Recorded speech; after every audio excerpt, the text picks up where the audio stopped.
Sawa na ba ang Pilipinas sa taon-taong paratang ng korupsyon sa gobyerno? 10,000 nagpoprotesta ang nagmartsa sa kalye ng Maynila noong Bonifacio Day na nanawagan ng pag-resign ni Pangulong Ferdinand Marcos Jr. at Vice Presidente Sara Duterte dahil sa trilyon peso corruption scandal.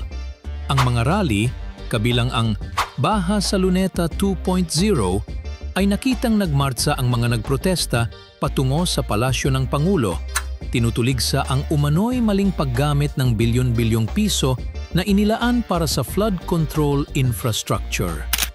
Tinatayang mahigit 20,000 katao ang dumalo sa Maynila. Lumakas ang galit ng publiko kasunod ng mga ulat na ang flood control projects ay depektibo o hindi itinayo, na nag-ambag sa mahigit 200 at 50 pagkamatay loong nakaraang mga bagyo.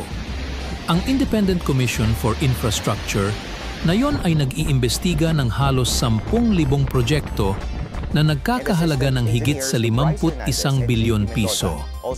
Lalo pang uminit ang eskandalo matapos akusahan ni dating mambabatas Zaldico, na ngayon ay fugitive, na si Pangulong Marcos ang nag-utos na dagdagan ng $1.7 bilyon ang budget para sa dubious public works.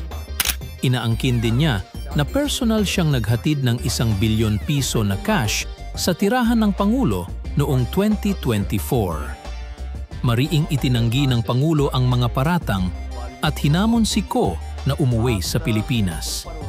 Samantala, nanawagan din ang mga nagprotesta sa Maynila at Davao para sa pag-resign ng Vice Presidente na tubong Davao, si Sara Duterte, dahil sa magkahiwalay na paratang tungkol sa 600 milyon na confidential funds. Sumama rin sa mga rally ang mga personalidad mula sa simbahang Katoliko, mga artista tulad ni May Painter at Carmi Martin, at mga akademiko.